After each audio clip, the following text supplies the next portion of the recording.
Bueno, muy buenos días a todos, estimados compañeros, miembros del Foro de Contadurías Gubernamentales de América Latina. Gracias por acompañarnos el día de hoy a esta 10ª videoconferencia a cargo de la presidencia del Foro por parte de México. Agradecemos, como siempre, al BID, a través de Bianca, el apoyo que nos ofrece para brindarnos plataforma, para mantenernos conectados, pues cada mes, tratamos de que sea cada mes al menos. Y bueno, el día de hoy el objetivo de esta sesión es tener una exposición sobre el proyecto ED 81, que es actualización del marco conceptual, particularmente del capítulo 3, que son características cualitativas, y del capítulo 5, elementos de los estados financieros. Ese sería el objetivo de esta sesión. Es la segunda actualización al marco conceptual, hasta donde entendemos. La primera fue realizada en el proyecto de norma 76, actualización de marco conceptual que fue con respecto al capítulo 7, medición, y del mes de abril del 2021, ¿no? El ED 81 fue publicado el 1 de febrero de este año y en este momento es el único documento, hasta donde también hemos podido observar en la página del IPSAS-BOR, para consulta pública abierta hasta el 31 de mayo del presente año. Por ello, nos acompaña nuevamente la doctora Camila Sánchez. Muy buenos días, doctora Camila. Muchas gracias, como siempre, apoyarnos. Viene usted terminando otra sesión, entonces agradecerle doblemente por el apoyo de siempre, pues para apoyarnos con estas charlas. Es un gusto tenerla aquí con nosotros. Y bueno, la doctora es miembro del IPSAS-BOR desde 2020, desde el 2020. Gerente de Ernst & Young Alemania, parte del equipo de contabilidad del sector público global de Ernst & Young, donde participa en los proyectos internacionales del IPSAS-BOR en Europa y América Latina. Tiene un doctorado en economía por la Universidad de Friedrich Schiller de Jena, en Alemania. Se ha desempeñado como jefa de departamento de normas contables y mejoras continuas de la Dirección de Contabilidad Nacional del Ministerio de Economía y Finanzas de la República de Panamá. Iniciaremos con la exposición de la doctora Camila.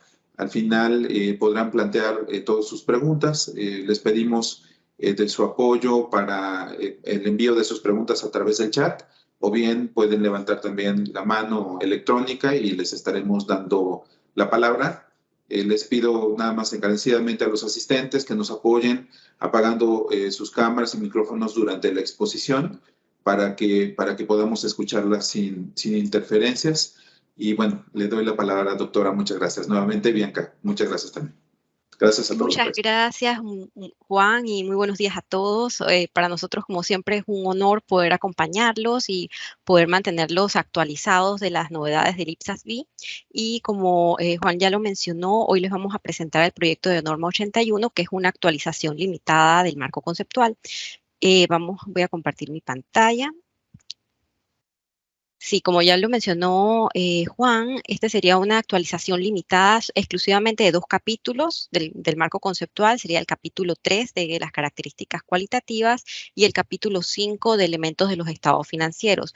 Pero es una actualización bien leve, o sea, no es tanto, sí hay cambios importantes, pero no son tantos. Entonces vamos a ir yendo paso a paso para explicarles cuáles son las novedades.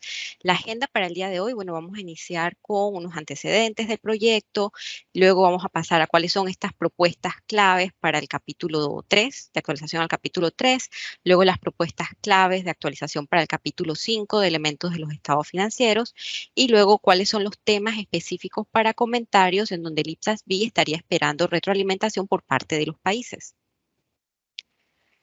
Bien, en primer lugar, el objetivo de esta actualización obviamente es lograr que el marco conceptual se mantenga como un pilar para el mantenimiento y el desarrollo de las NIC-SPs.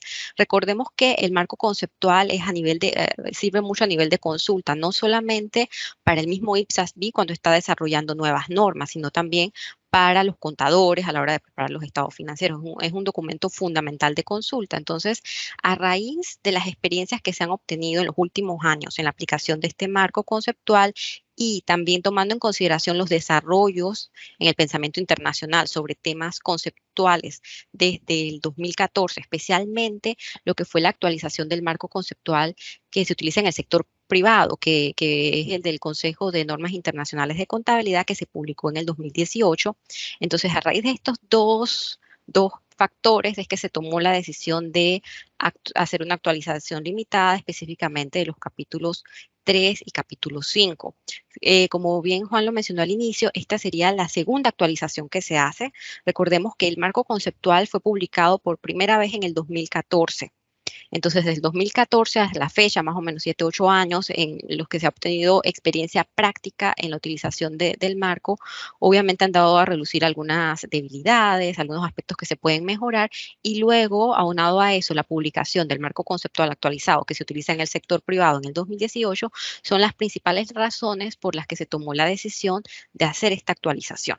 El año pasado, en eso de abril, que se publicó el proyecto de norma 76, se estaba también haciendo una actualización del marco conceptual, pero solamente del capítulo 7 de medición, porque recuerden que esto era un grupo de proyectos de normas que se publicaron simultáneamente, donde se abordaban los temas, o sea, un nuevo proyecto de norma de medición en conjunto con la actualización del marco conceptual, el capítulo 7, y también con otros proyectos de normas con relación a lo que eran la propiedad, planta y equipo, específicamente el área de los bienes de patrimonio artístico y cultural y los bienes de infraestructura. Entonces, todo esto se publicó el año pasado y de hecho se han recibido muy buenas respuestas sobre estas propuestas y justamente mañana, porque en esta semana estamos en la reunión del IPSAS-B, vamos a empezar a analizar todas las respuestas que se obtuvieron sobre esa primera actualización del marco conceptual, específicamente el capítulo 7. Así que ya los estaremos también informando sobre cuáles son los resultados de estas discusiones a raíz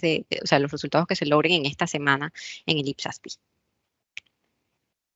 Bien.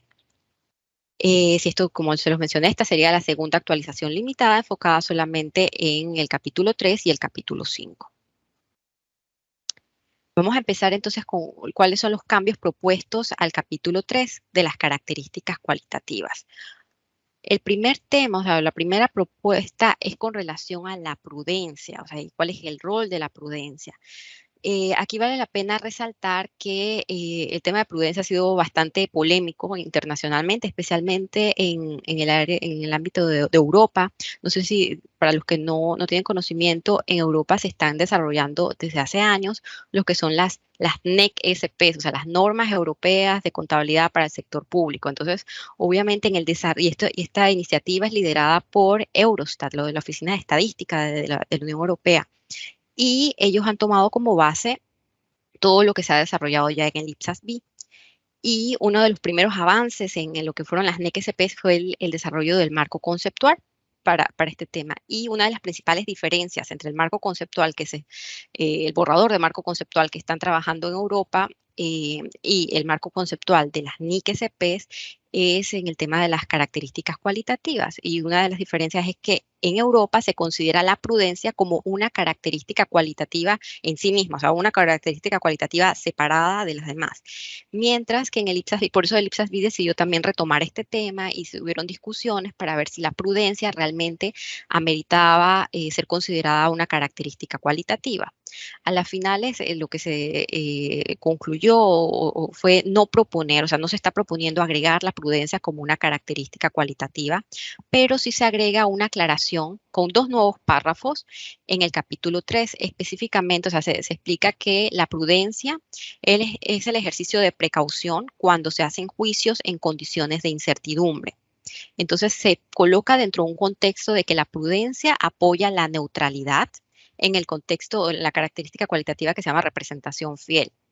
Entonces, se propone también que los activos, los ingresos, los pasivos y los gastos no deben ni sobreestimarse ni subestimarse y que la prudencia no implica simetría. O sea, esto es básicamente lo que se está agregando en el capítulo 3 del marco conceptual. O sea, básicamente no se está proponiendo que la prudencia es una característica cualitativa separada, sino que se está enmarcando dentro de la neutralidad y dentro de la característica cualitativa de la representación fiel.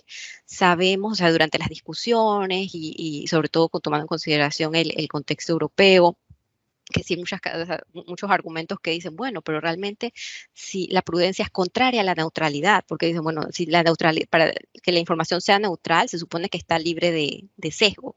Entonces, hay quienes definen incluso la prudencia como una manera un poquito sesgada, que es más favorable, o sea, habla sobre los activos, que los activos y los ingresos no se sobreestimen, y habla de que los pasivos y los gastos no se subestimen. Entonces, ahí es un tema bien polémico. Entonces, en este caso, el Ipsos ha tomado la posición de proponer esta descripción en donde se dice, bueno, la prudencia no es ni esto ni lo otro, o sea, simplemente el ejercicio de la prudencia es tener un poco de precaución a la hora de hacer juicios en condiciones de incertidumbre. Y ahí habla en general de todo, tanto los activos, ingresos, pasivos y gastos, que no deben ni sobreestimarse ni subestimarse, o sea, para dejarlo de una forma neutral. Pero sí sé que en Latinoamérica, ya me comentarán ustedes, el tema de prudencia en algunos casos es considerado como un principio contable y tiene una definición de pronto diferente a lo que está proponiendo el IPSAS-B. Entonces, sobre este tema sí es importante, en base a la experiencia que ustedes tienen en sus países, cómo manejan el tema de la prudencia, que puedan compartir esos comentarios con el IPSAS-B para ver de qué manera, si estamos manejando este tema de una forma apropiada, que no sea contradictorio a lo que ustedes estén haciendo en sus países. O sea, esto sería importante conocer sus experiencias. El siguiente tema es con relación a la materialidad. Y es bien interesante, ¿no? Porque se agrega, o sea, en el texto cuando se habla de las restricciones de la información financiera, materialidad es una de ellas, y se habla de que ocultar la información se agrega como si fuera un factor para evaluar si un elemento es material, junto con la omisión o la inexactitud de la información. O sea, de hecho ahora, como está ahorita mismo escrito el marco conceptual del 2014, el original, se presenta solamente dos factores al momento de evaluar si una información es material o no. Si es que su omisión o la presentación errónea de esta información tiene un impacto negativo en la rendición de cuentas y en la toma de decisiones. Entonces ahora el IPSAS-B está agregando ocultar la información. O sea, ¿qué significa en este contexto de ocultar información? Bueno, se brinda como ejemplo en el texto de que las revelaciones voluminosas, o sea, cuando hay demasiada información que de pronto no es relevante y que hace que los usuarios de la información financiera se pierdan, y obviamente pueda que eso tenga un impacto negativo a la hora de tomar decisiones, que eso también es un factor importante a considerar, el tema de materialidad. Entonces, este cambio también viene de la actualización del marco conceptual que se utiliza en el sector privado. Entonces, de allí se tomó esa guía y se incluyó en el texto principal del capítulo 3 del marco conceptual. Estos fueron los dos principales cambios en el capítulo 3. Luego pasamos a los cambios propuestos en el capítulo 5, que son ya la definición de los elementos de los estados financieros. Y aquí también tenemos pequeños cambios que vamos a comentar. El primer cambio es que se revisa la definición de un activo, pero es un cambio realmente mínimo, pero igual lo comentamos. O sea, actualmente la definición de un activo, tal cual como está en el marco conceptual, es que es un recurso actualmente controlado por la entidad como consecuencia de un suceso pasado. Entonces, ¿cuáles son los cambios que se están haciendo? Simplemente se está colocando, en vez de un suceso pasado, se está colocando en plural, sucesos pasados, porque al momento de discutirlo en el IPSAS-B, o sea, nos dimos cuenta que efectivamente un activo no necesariamente surge de un único suceso pasado, sino que también hay transacciones o hay eventos que son son varios sucesos pasados. Entonces, por eso se decidió hacer esa pequeña actualización en la definición del activo, quedando de esta forma: un activo es un recurso actualmente controlado por la entidad como consecuencia de sucesos pasados, para que así quede más libre al momento de aplicar la definición. El siguiente cambio que se está proponiendo, se está revisando la definición de un pasivo. Aquí el cambio es un poquito más sustancial en comparación al cambio en la definición de activo. Primero vemos cuál es la definición actual. La definición actual del pasivo es: un pasivo es una obligación presente de la entidad que da lugar a una salida de recursos que surge de sucesos pasados. Ahora se está cambiando todo lo que se hacía referencia a salida de recursos. Ahora, en vez de decir salida de recursos, se está diciendo transferir recursos. como resultado de sucesos pasados. Esto porque en la práctica el IPSAS-B se dio cuenta, bueno, identificó que había un poco de confusión a la hora de aplicar la definición de pasivo y se podía a veces interpretar que, bueno, si no hay una salida de recursos, eso no clasifica, no estaría cumpliendo con la definición de pasivos. Entonces, para no ser tan estricto, entonces se decidió reemplazar el término de salida de recursos por transferir recursos, quedando finalmente la definición de pasivo así. Un pasivo es una obligación presente de la entidad de transferir recursos como resultado de sucesos pasados. Entonces, ahora bien, ustedes, o sea, todo esto, estos cambios, sí sería bueno que ustedes los analizaran en el contexto de su país, si realmente son cambios que los afectarían, si es así, que nos den la señal de alarma, ¿no? Nos avisen de que si es algo que impactaría de forma negativa, para ver si se necesitan hacer correcciones antes de que se actualice finalmente el marco conceptual con estas nuevas definiciones. Luego, otro cambio importante es de que ahora, para lo que es la definición del activo, que el activo hace referencia al recurso, ahora se está dando un enfoque, al momento de explicar qué es un recurso, se da un enfoque mayor al derecho que se tiene. Entonces, un recurso es uno de los tres componentes de un activo. Las guías mejoradas, o sea, que se están proponiendo ahora, reflejan la importancia, especialmente los derechos, o sea, que los derechos tienen muchas formas, que los derechos que corresponden a obligaciones de un tercero, por ejemplo, los derechos a recibir efectivo, los derechos a recibir bienes y servicios, los derechos a intercambiar recursos, los derechos a beneficiarse de una obligación de un tercero de transferir un recurso, si un suceso incierto específico ocurre en el futuro. También aquellos derechos que no corresponden a obligaciones de terceros, pero, por ejemplo, el derecho a utilizar un objeto físico. Y es importante mencionar que el enfoque revisado que se está dando ahorita en el capítulo 5 no hace una diferenciación entre la propiedad legal de un recurso y, o sea, al tener el título de propiedad de un recurso y los derechos a utilizar dicho recurso. O sea, ahora el énfasis que se está dando es más en los derechos que se tienen, especialmente, y pienso que esto es en base a la evolución sobre la normativa internacional, en la normativa del sector privado, este cambio ya se hizo. Entonces también se está adoptando este cambio para el sector público. Y también en el contexto, por ejemplo, ahora que salió publicada la NIC SP 43 de arrendamientos, que va a reemplazar en el 2025 la NIC SP 13 de arrendamientos, y donde se cambia se cambia el concepto o sea, se cambia el enfoque también al derecho de uso. Ya cuando hablamos de registrar un arrendamiento, se habla del enfoque siempre el derecho a utilizar ese activo. Entonces, bueno, esto también, este cambio al marco conceptual es un poquito también consistente sobre la importancia que tienen los derechos, porque ahorita, como está escrito en el marco conceptual, en este capítulo 3, el recurso se define o se describe como un elemento o una partida de los estados financieros, pero ahora ya se cambia, se reemplaza esa palabra elemento, partida, por derecho, o sea que un recurso es un derecho que se tiene. Entonces, este sería el cambio de enfoque actual o sea, que se está proponiendo.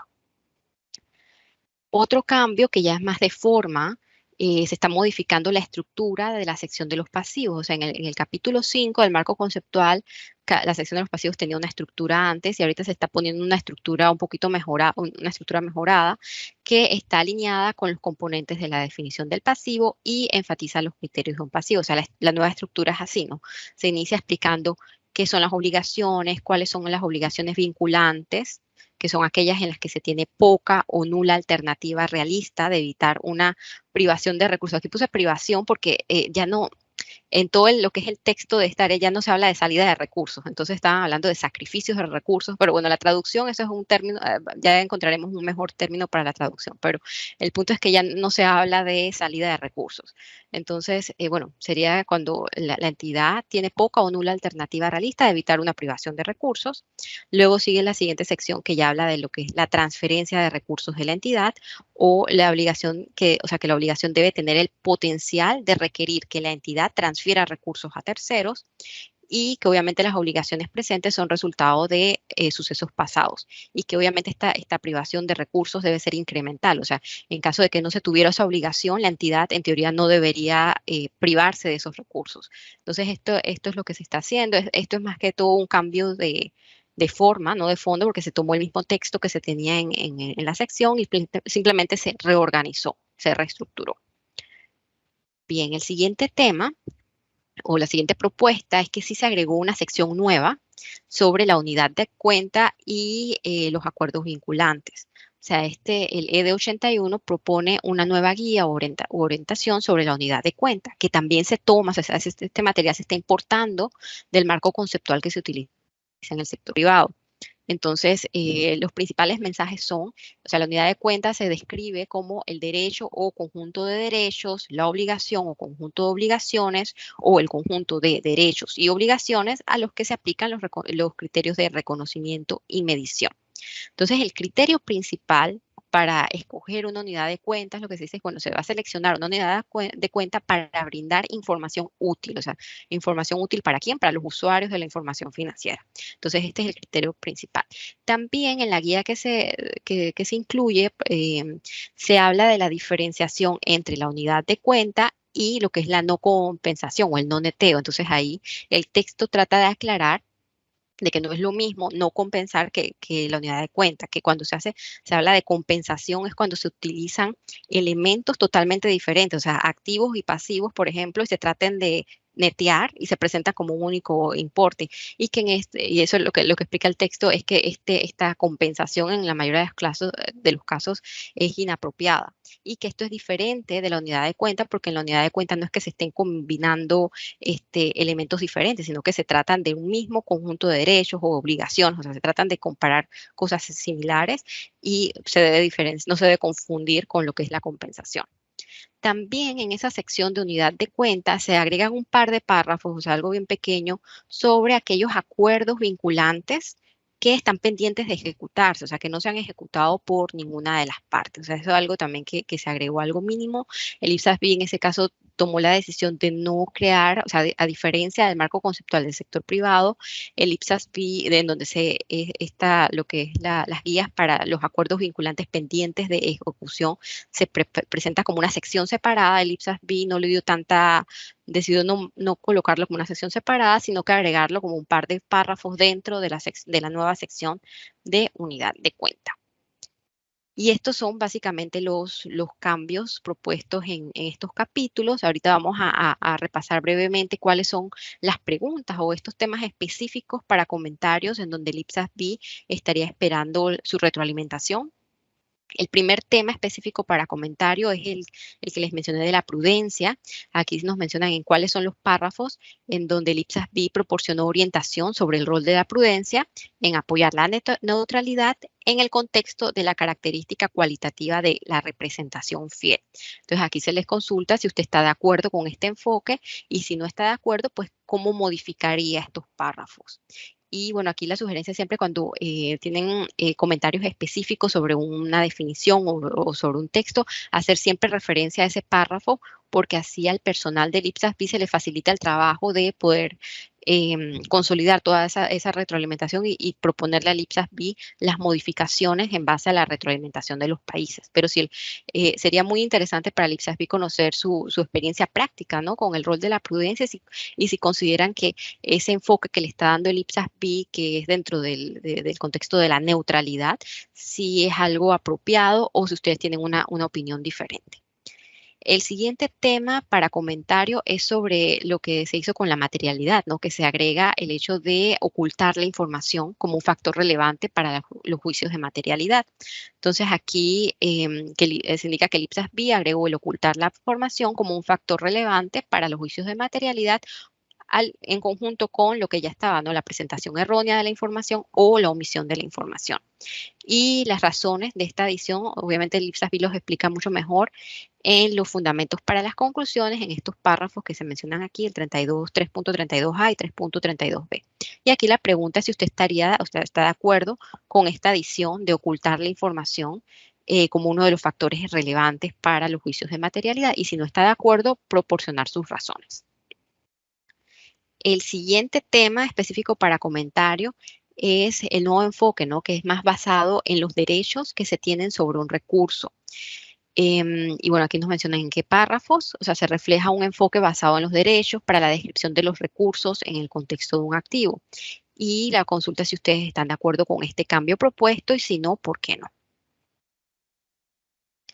El siguiente tema específico para comentarios con relación a la definición de un pasivo. Recuerden que aquí el cambio que se hizo fue que se reemplazó lo que era de la definición, la salida de recursos por transferir recursos. Entonces, ¿ustedes cómo lo ven desde el punto de vista práctico, ¿no? Si es algo que tendría un impacto fuerte a la hora de aplicar la nueva definición del pasivo. Entonces, o sea, si usted estaría de acuerdo con la revisión, la definición revisada, y si no está de acuerdo, cuáles serían las razones o incluso qué definición propondría. O sea, a veces también es bueno cuando nos envían las retroalimentaciones, o sea, si no está de acuerdo con algo, también si tienen alguna idea de redacción o cómo debería ser la definición, es también de gran utilidad porque así lo discutimos directamente en el IPSAS-B, la nueva propuesta. Bien, el tema específico para comentario número 5 se refiere sobre la guía sobre la transferencia de recursos. Obviamente, como ahora en el texto, o sea, en la sección de pasivos en el capítulo 5, ya no se habla de salida de recursos, sino que se habla de transferencia de recursos. Obviamente, el IPSAS-B incluyó algunos párrafos explicando de qué se trata esta transferencia de recursos. Y se explican también las razones que tomó el IPSAS-B para hacer esta inclusión de estas guías, y aquí es cuando está la información de los párrafos, y aquí igualmente si ustedes están de acuerdo con esta guía y si no, cómo modificarían esta guía. Luego tenemos el tema específico para comentario número 6, que es más que todo de forma, ¿no? Sobre si estarían de acuerdo con la estructura revisada de la orientación sobre los pasivos, o sea, si realmente les gusta esta estructura o si está de acuerdo, si no está de acuerdo, y si no está de acuerdo, cómo modificaría la estructura de la sección de los pasivos. Finalmente, bueno, tenemos otros dos temas específicos para comentarios, que uno es sobre la unidad de cuenta, que es como les decía, ¿no? El IPSAS-B agregó una nueva sección que habla de la unidad de cuenta. Y se explican también las razones por las que se están proponiendo esta sección. O sea, originalmente en el marco conceptual del 2014, no sé, el marco conceptual no decía nada sobre la unidad de cuenta, pero luego en la práctica, sobre todo el IPSAS-B, el personal explicó que cuando estaban desarrollando la NIC SP41, instrumentos financieros, o sea, en el proceso de desarrollar normas, a veces no tener una referencia en un marco conceptual sobre qué es la unidad de cuenta, causa problemas. Entonces, por esta razón, el IPSAS-B tomó la decisión de tomar parte de las guías que ya se han desarrollado en el marco conceptual del sector privado para incluirlas en el marco conceptual del IPSAS-B. Entonces, aquí la consulta sería si usted está de acuerdo con la adición de esta sección en unidad de cuenta y el contenido. Y si no está de acuerdo, ¿cómo lo modificaría y por qué? Y por último, el comentario, tema específico para comentario número 8, que es de los principios contables para acuerdos vinculantes que no se han ejecutado. Aquí el IPSAS-B, lo que les mencionaba, que el IPSAS-B consideró si valía la pena incluir una sección separada sobre los acuerdos vinculantes que no se han ejecutado y bueno, se tomó la decisión de que bueno, no es necesario una sección separada, sino que se agregaron simplemente un par de párrafos dentro de la nueva sección de unidad de cuenta. Y aquí la consulta si usted primero está de acuerdo que se necesita orientación sobre estos principios para los acuerdos vinculantes que no se han ejecutado y de ser así, si debería incluirse dicha orientación en una sección separada o dentro de la sección de unidad de cuenta. Y bueno, sus comentarios al respecto. Y bien, estos serían los temas en los que el IPSAS-B estaría esperando retroalimentación. Como se mencionó al inicio de la presentación, este documento se publicó el 1 de febrero y se están esperando comentarios hasta el 31 de mayo del 2022. Aquí, bueno, se colocan en la presentación el link para enviar el comentario, la carta de comentarios o también el link al mismo proyecto donde se pueden ver los avances, ¿no? Porque recuerden que esto es un proyecto de 2 fases, o sea, la primera fase que inició ya el año pasado con la actualización limitada al capítulo 7, así que asumo que posterior a las reuniones que tendremos esta semana, donde empezamos a discutir sobre las retroalimentaciones recibidas sobre lo que era la nueva jerarquía de medición y las nuevas bases de medición y todo lo demás, también se va a estar manteniendo actualizada esa página, así que si quieren conocer los avances también pueden consultar la página web. Bien, de esta forma concluyo y podemos iniciar la sección de preguntas y respuestas. Muchas gracias. Sí. Muchas gracias, doctora. Como siempre, muy clara la exposición. Agradecerle siempre esta traducción a nuestro idioma que nos facilita entender un poco los documentos que se someten a consulta. Digo, me parece que siempre es relevante y más hablando del marco conceptual, pues son cambios que nos afectan las bases de nuestro trabajo. Entonces, obviamente, pues sí tenemos que hacer una valoración desde nuestras normas locales en cada país. Entonces, pues agradecerle el esfuerzo y el acompañamiento con nosotros permanente, ¿no? Entonces, pasaríamos, como bien usted decía, al apartado de preguntas y respuestas. Le pediría a Beatriz que nos apoye con la moderación, por favor. Por favor, Betty. Sí, muchas gracias. Gracias, contador. Buenos días a todos. Sí tenemos una pregunta en el chat, pero veo una mano levantada, entonces si me apoya Pablo Esteban, le vamos a dar la palabra para que nos exponga la duda que tenga y continuamos después con la que está en el chat. Si puede prender hola, sí. Gracias, ¿se escucha? Sí. Perfecto. Sí, hola Pablo. Bueno, hola Camila, agradecer la presentación y la instancia para poder conversar de estos temas. Tengo una acotación o un comentario y una pregunta. Súper breve el comentario. En Chile hace más de 40 años el Colegio de Contadores impartía boletines técnicos, en los cuales uno de los criterios contables o principios de la contabilidad es el criterio prudencial. Esto buscaba o implicaba la lógica de generar generar procesos de medición que fueran conservadores. Entonces, de lo que entendí, esto iría un poco o estaría un poco en línea a lo que por lo menos antes de la NIC-SP y la posterior resolución que Chile adoptó indirectamente, existía de manera general o entendiendo que se aplicaba para todas las instituciones del país. Eso como por decir algo, un comentario. Y la segunda sí es una pregunta que tiene que ver con la definición de pasivo. Y más que nada con el propósito, no he leído el documento, me estoy acusando de antemano, del espíritu del cambio, porque a nosotros, o por lo menos en Chile ocurre y se está dando en varios casos, que si nosotros separamos la definición de pasivo o tratamos de hacer un análisis más profundo de esta, podemos encontrar, por lo menos a nivel de sector público, una entidad que genera la obligación, llámese cualquiera de estas, sea un proveedor o un beneficio al empleado, y otra entidad que paga. Entonces podríamos llegar a un momento, a un punto de establecer una dualidad o y tratar de jerarquizar qué es más importante. Si es más importante que reconozca a quien genera esta obligación o quien realiza las acciones, los sucesos pasados que provocan tener que registrar este hecho económico, o bien quien transfiere o termina desembolsando es la misma. Entonces aquí no sé si el espíritu de este cambio es tratar de resolver esto o es otro. Lo cual, claro, si es posible de responder en esta sesión, sería importante para poder también dar argumentos y establecer alcances sobre la definición de pasivo que existe actualmente. Eso, gracias. Gracias, Pablo. Como siempre, muy buena pregunta. O sea, de hecho, en las conversaciones que se tuvieron en el IPSAS-B al momento de hacer estas propuestas, más que todo no se mencionó, o sea, el caso específico que ustedes nos mencionan de la dualidad, que de hecho creo que es algo muy común. O sea, es muy común que en el sector público, por ejemplo, los ministerios generen los pasivos y luego haya un tercero que es el que paga. O sea, en este caso, qué sé yo, el Tesoro Nacional. Entonces se podría, o sea, el que está transfiriendo los recursos es otra entidad y sobre todo cuando hablamos también en el contexto de la cuenta única del Tesoro, ¿no? O como sea que se llame en cada uno de sus países, y de pronto que son entidades que no pertenecen al mismo sector, sino que estamos hablando, qué sé yo, descentralizadas en comparación.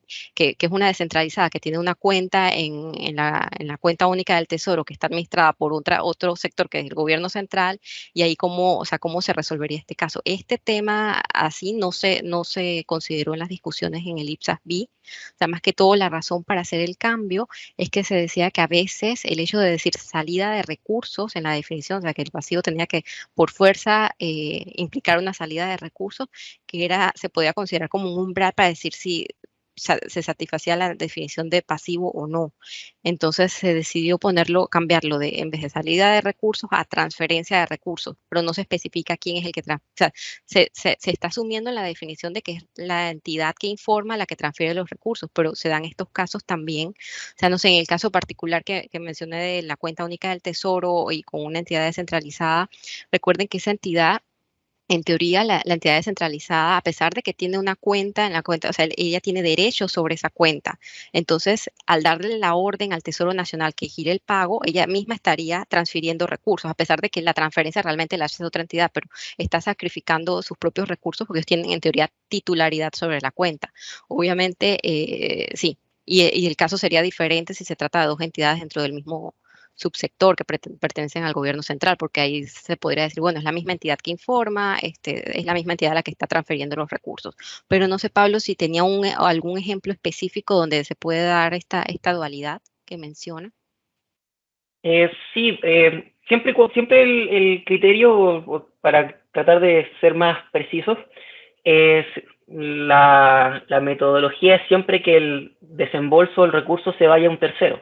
O sea, esto que dentro del sector público no estemos hablando de transferencia entre mismas entidades. O sea, el ejemplo o la mecánica o la dificultad se genera cuando ya hay, como bien mencionas, Camila, hay un pago que está fuera del grupo o fuera de lo que se denominaría sector público en la amplitud de la palabra, ¿ya?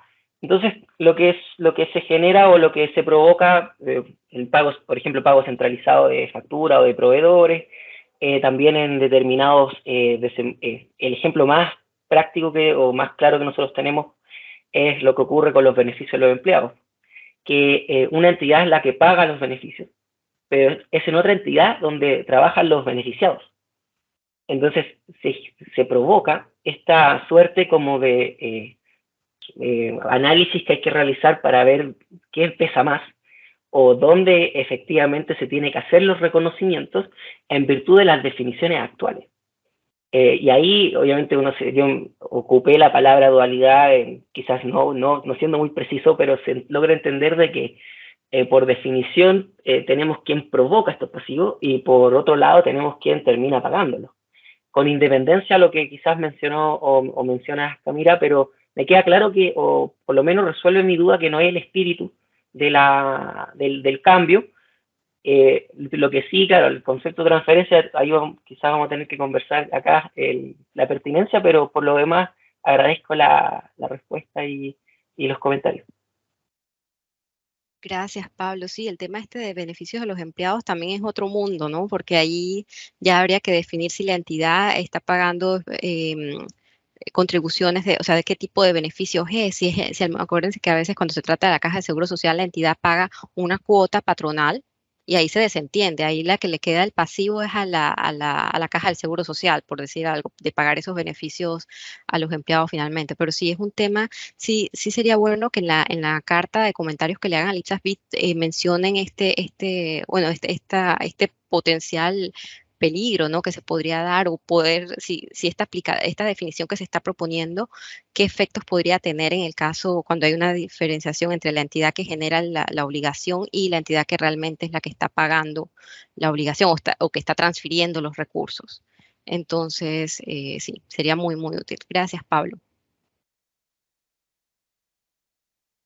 Muchas gracias, doctora. Gracias por la pregunta. Tenemos otras manos levantadas. De Jesús Gerardo, si nos puede apoyar con su micrófono, creo que tiene una pregunta sobre el registro contable de activo. Sí. Hola, Camila, señores colegas, un gusto saludarlos, espero que se encuentren bien. Ya vamos saliendo de la pandemia, pero hay que cuidarse, ¿verdad? A mí me interesa lo siguiente. Camila, para mí el marco conceptual realmente es muy importante, porque lo que estamos trabajando aquí es juicio profesional, es brindar criterio profesional. Muchas veces ahí las mismas NIC SP como que en un momento dado como que desvirtúan al marco conceptual como diciendo no es el marco conceptual, es lo que dice la NIC SP. Entonces hay como una situación ahí que hay que analizar en el sentido de que el marco conceptual es lo que puede darle a una contabilidad nacional como nosotros una línea de acción para la interpretación, porque una interpretación usted se sienta con un despacho, con un auditor, y cada uno va a tener su criterio con respecto a ciertas cosas que trae el marco conceptual. Obviamente en Costa Rica lo que hemos hecho es que sí le hemos dado un énfasis al marco conceptual. Lo primero que le decimos a una entidad que me haga una consulta técnica, contabilidad nacional, es vamos al marco conceptual, vemos cuál es la definición y nos vamos a la NIC SP y ahora sí, con los conceptos claros vamos a interpretar, ¿verdad? En el caso de lo que ustedes están haciendo con activo, me parece que es muy contundente la definición con respecto al control. Entonces yo le hago ahí una consulta que se la voy a hacer de una vez verbal. El control, digamos, en la NIC SP, que es propiedad, planta y equipo, y que es la norma más material, digamos, en el caso de Costa Rica, para las entidades más compleja, ¿verdad? Esa transacción que se hacía antes de que yo tengo un edificio, tengo el terreno, no lo estoy ocupando, te lo cedo a vos, pero yo sigo registrando y el que está ocupando no lo registra. Obviamente aquí el concepto de control como tal va a jugar un papel importante.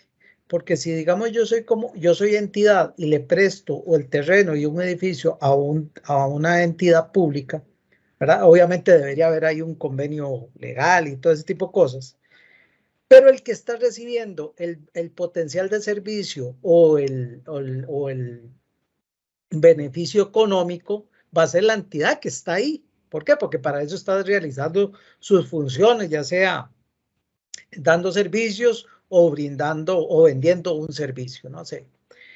Esa entidad dentro de sus estados financieros, ¿verdad? La que está en esa instalación, es la que debe asumir el registro de ese activo, entre tanto sea la que tenga el control, tiene ahí el guarda vigilando y todo.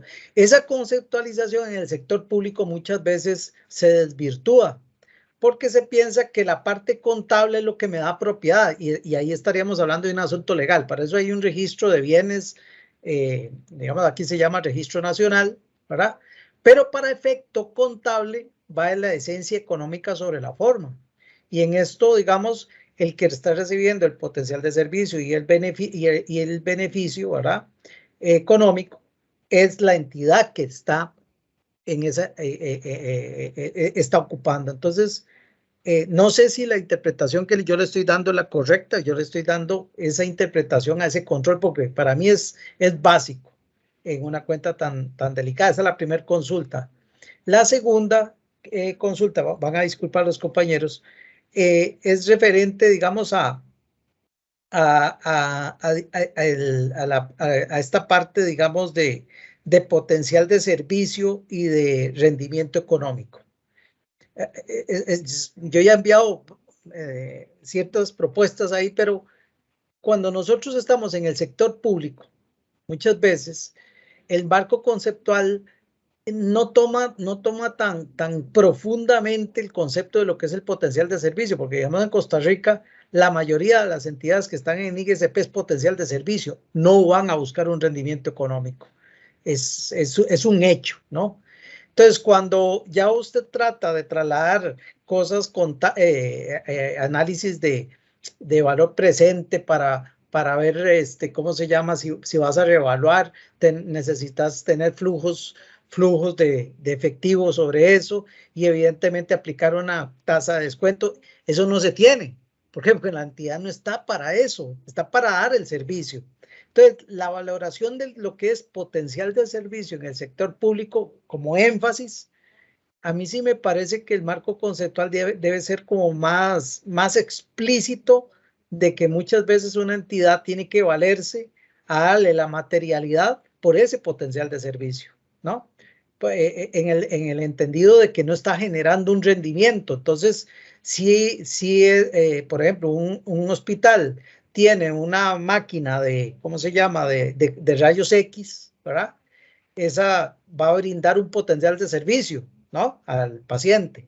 Si se deteriora o le pasa algo a esa máquina, pues evidentemente hay que hacer ciertos registros contables, pero no puedes hacer los cálculos por un rendimiento o flujos de efectivo, sino por su potencial de servicio. Entonces, tal vez ahí te lo dejo como una duda mía, pero y la parte de aclaración de que si estoy interpretando bien ese control del activo. Muchas gracias a todos. Muchas gracias, don Jesús, y muy buenas preguntas. O sea, el primer comentario que me hizo, efectivamente, el marco conceptual no es autoritativo. Entonces, obviamente, cuando comparamos el marco conceptual versus una NIC SP específica, o sea, si lo vemos a la perspectiva del IPSASB, decimos, bueno, la NIC SP tiene prioridad, pero sí sabemos que hay países en donde el marco conceptual de las NIC SP también es autoritativo, entonces tiene también mayor peso. Con relación a su interpretación de control, a pesar de que no se está cambiando en la misma definición de activo, no se está cambiando el texto con relación a control, lo que usted menciona del caso del derecho de utilización, eso sí, porque recuerde que la definición del activo habla de un recurso, ¿no?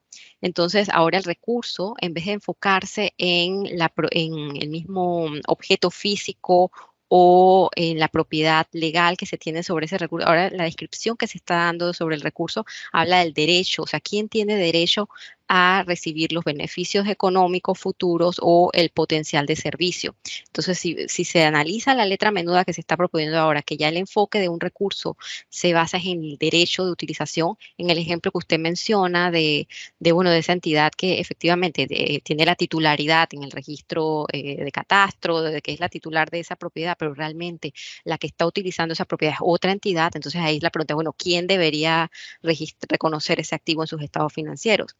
Si vemos el caso específico de la NIC SP 43, que está alineada con la NIF 16 de arrendamientos, asumiendo que esas dos entidades tuvieran un contrato de arrendamiento, allí ya la entidad que estaría obligada a reconocer ese activo es la entidad que efectivamente se está beneficiando del potencial de servicio o de lo que es el beneficio económico de ese activo. Entonces allí pienso que sí, que este cambio que se está proponiendo en la definición de lo que es el enfoque del recurso, pasándolo ya a lo que es el derecho a generar beneficios económicos o potencial de servicio, sí apoyaría esa opinión, ese punto de vista que nos está dando, que de hecho habría una prevalencia sobre la parte de la titularidad, porque sabemos que siempre hay que buscar la sustancia sobre la forma, ¿no? La licencia sobre la forma. Y en este caso, si se ve claramente que es otra entidad la que tiene ese derecho a utilizar y beneficiarse del activo, entonces es esa entidad la que reconocería este activo en los estados financieros. Y sobre el tercer punto del potencial de servicio, actualmente en las propuestas de cambios que se están haciendo al capítulo 3 y al capítulo 5 no se está haciendo ninguna modificación sobre potencial de servicio, pero en las actualizaciones que se hicieron el año pasado al capítulo 7 de medición, donde se está proponiendo una nueva jerarquía de medición y unas nuevas bases de medición y cuáles serían las técnicas de medición para calcular, o sea, o para estimar este valor al que se deben reconocer los activos, pasivos y demás, allí se está discutiendo el tema de potencial de servicio. Así que seguramente a partir de mañana que estaremos discutiendo las respuestas que recibimos sobre esas modificaciones al capítulo 7 y cuáles son las técnicas de medición a utilizar justamente, hay una técnica que es la técnica del ingreso, que es la que usted menciona, que efectivamente pide traer a valor presente los flujos de efectivo.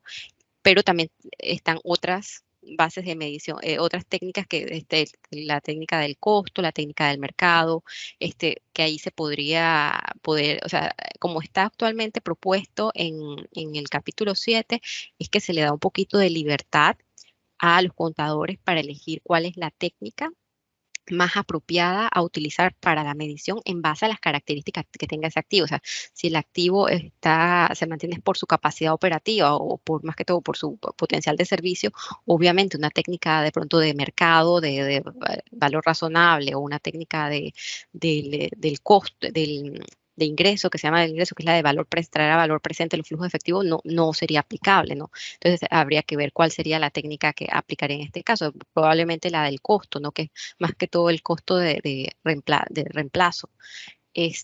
Pero sí, o sea, es algo que vamos a estar discutiendo en los próximos meses y sí, porque ya recibimos el año pasado la retroalimentación sobre estas modificaciones al capítulo 7, así que voy a tener presente eso de la importancia del potencial de servicio a la hora de las discusiones en el IPSASP. Gracias, don Jesús. Gracias. Gracias, doctora. Tenemos también la mano levantada de la contadora María Teresa. No sé si pueda apoyarnos con su micrófono, si ya no tenga algún problema para poder plantearla. ¿Nos escucha, contadora? Sí, buenas tardes. Excelente, Camila, muchas gracias por la presentación y yo quiero más o menos en la misma línea que los compañeros también te estuvieron consultando, específicamente con relación al concepto, digamos, la definición del pasivo, ¿verdad? Con la salida de fondo, transferencia de recursos, ¿verdad? Y creo que vi en una parte también un poco el tema de compensación. Quisiera ver si me podés aclarar un poco ese concepto, un poco especialmente en el sector público también, y estuvimos ya creo que también conversando sobre eso, ¿verdad? El tema de que, bueno, hay entidades, o sea, transacciones entre las mismas entidades en el sector público, ¿verdad? Que por un lado generan activos, por otro lado otra entidad genera el pasivo, y tenemos esa famosa figura de la compensación, ¿verdad? Para poder sin efectivamente ingresar o salir fondos, se puedan compensar esas figuras. No sé si está contemplado también esto dentro de lo que está proponiendo, digamos, en el cambio en el marco conceptual. Gracias, María Teresa. Sí, sobre ese tema de la compensación, realmente no se entró tanto en detalle y pienso que es importante que entremos en detalle eso cuando regresen los comentarios y sobre todo que ustedes lo mencionen en sus comentarios al IPSASB, tomar en cuenta estos casos, ¿no? De las transferencias que ocurren dentro de un mismo sector o que ocurren a otros sectores, o sea, porque eso sinceramente no se tomó en cuenta durante las discusiones en el IPSASB y obviamente hacer ese cambio cambiar en la definición una salida de recursos por una transferencia de recursos podría generar ruido y confusión en esos casos si no hay guías que aclaren bien cómo se aplicaría esta nueva definición, ¿no? Y el impacto que podría tener, ¿no? Que sabemos que desde nuestro punto de vista, de pronto en las discusiones, porque también estamos tomando el término del marco conceptual del sector privado. Bueno, o sea, ya desde el 2018 ya lo publicaron y hasta ahora no han tenido problemas, pero obviamente el sector privado no tiene este contexto de subsectores o entidades dentro del mismo sector y cómo funcionan las transferencias, así que es algo que podría ser problemático. Así que, por favor, María Teresa, cuando nos escriban la carta al IPSASB, yo igual cuando tengo oportunidad de comentarios, siempre trato de dar los comentarios que ustedes nos dan para que el IPSASB esté anuente de cuáles son las consecuencias, ¿no? De estos cambios o qué podría qué podría ser peligroso, para tener un poco más de precaución a la hora antes de hacer este tipo de cambios, ¿no?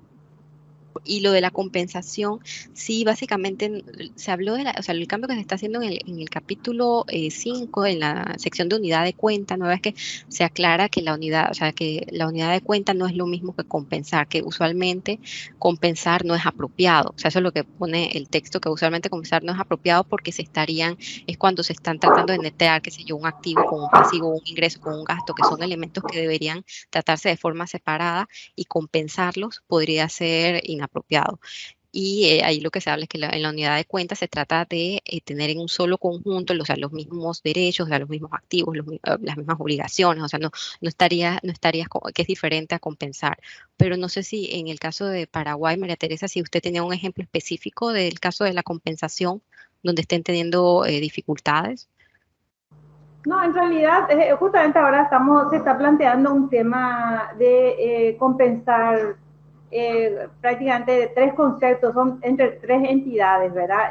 Por un lado, tenemos una empresa pública que prácticamente le vendió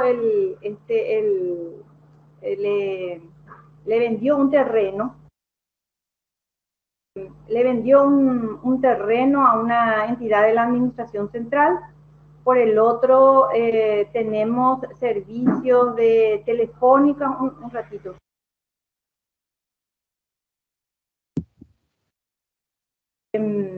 Por otro lado, tenemos el tema de los servicios telefónicos con esta empresa privada y el pago a la Conatel, que es por el pago del espectro electromagnético, por un lado, y esta empresa Conatel que le debe al Tesoro por unos aportes, ¿verdad? Entonces, lo que estamos es justamente estudiando entre la deuda y los pasivos, entre estas tres entidades, ¿verdad?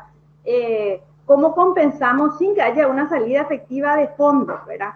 Lo estamos haciendo de alguna manera presupuestariamente, siempre las compensaciones sí son presupuestarias y también contables, por supuesto, ¿verdad? Y lo que se busca es que se pueda, vamos a decir, sanear las deudas, las cuentas a cobrar por un lado, ¿verdad? Y sin que haya salida de fondos. Claro, no, gracias por estos ejemplos que de verdad sí, o sea, ya a veces esa perspectiva nos hace falta, ¿no? De esos ejemplos prácticos donde efectivamente, si ya estamos hablando que se está haciendo ese tipo de compensación entre lo que me debe la entidad y, o sea, para evitar una salida de recursos, y bueno, igualmente con la nueva definición propuesta, o sea, ya no habría tampoco una transferencia de recursos porque ya se está compensando de manera presupuestaria, o sea, ¿qué impacto tendría esto? Esta nueva propuesta de definición de pasivo en lo que ustedes están haciendo. O sea, eso sí, vamos a consultarlo en el IPSASB, pero igual si lo pueden también mencionar en la carta de comentarios sobre, o sea, sobre ese comentario específico de la definición de pasivo para tomarlo también, que el mismo personal del IPSASB también lo analice más a Sí, detalle. porque son activos contra pasivos, vamos a llamarle, ¿verdad? Entonces, sí, vamos a estar escribiendo. Así que gracias, Camila. Gracias, María Teresa. Muchas gracias, contador. Tenemos otras dos preguntas nada más, creo que nos da tiempo, doctora. Nada más de Esteban, son del chat. Esteban Gualteros nos dice que si nos puede apoyar para señalar cuál es la diferencia entre omitir y oscurecer información y presentar información inexacta o oscurecer información, que era como el tema que nos había mencionado al principio de la exposición. Listo, sí, muy buena pregunta. Gracias, Esteban.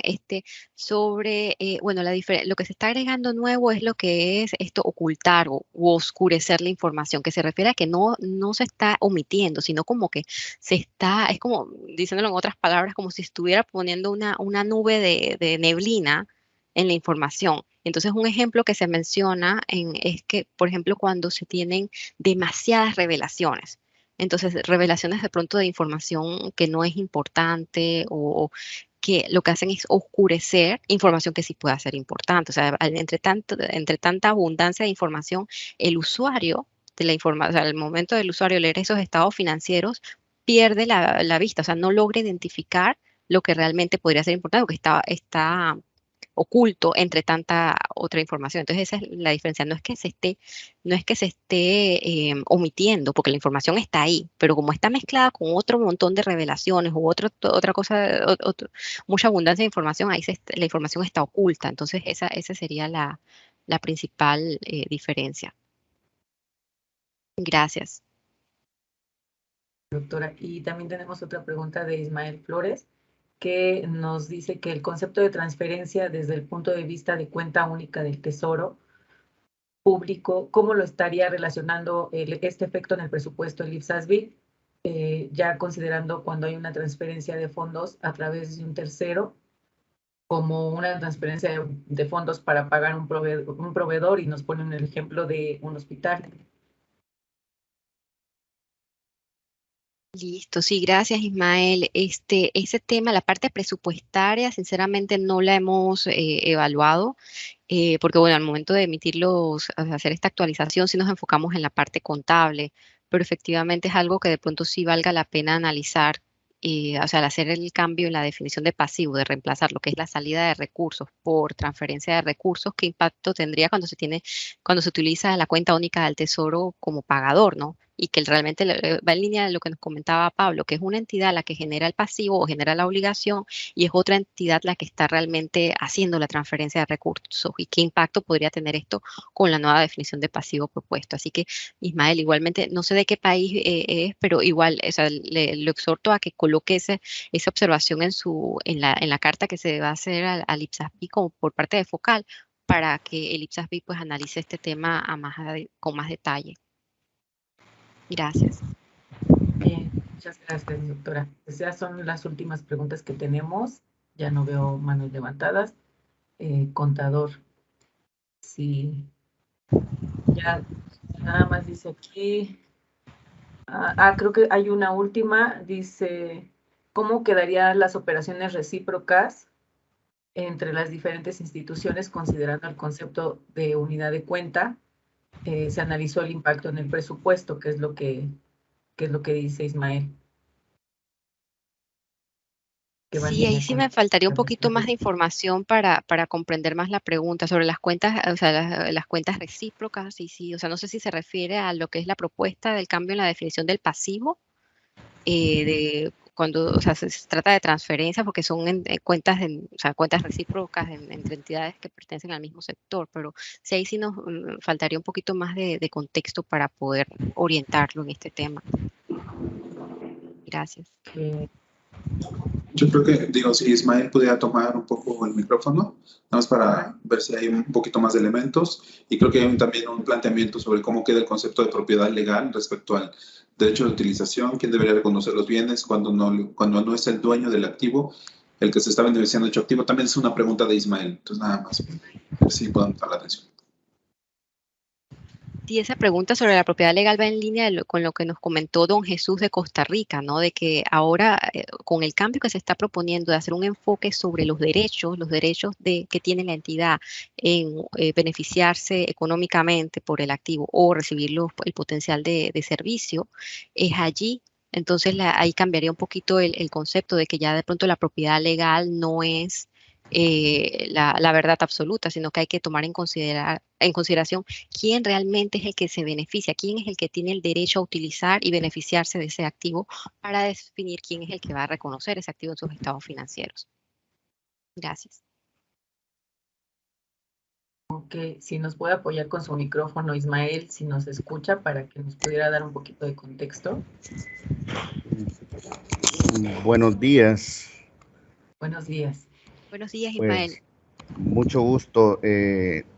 Sí, ampliando un poco con la pregunta de las operaciones recíprocas, está relacionado con la compensación que se puede dar entre diferentes entidades de un mismo grupo, tal como lo planteaba, considerando que pueda tener un impacto en los estados financieros. Es básicamente la tercera pregunta. Gracias. Y de El Salvador es el país de donde se está haciendo la consulta. Gracias. Gracias, Ismael. Sí, he tomado nota porque esto también va en línea con la consulta de María Teresa de Paraguay sobre la compensación específicamente entre las entidades y todo. Así que tomé nota igual para elevar esa consulta al IPSASB al momento de analizar, ¿no? las respuestas. Pero igual, por favor, si incluye ese comentario en la carta que nos van a enviar al IPSASB sobre estas propuestas. Gracias.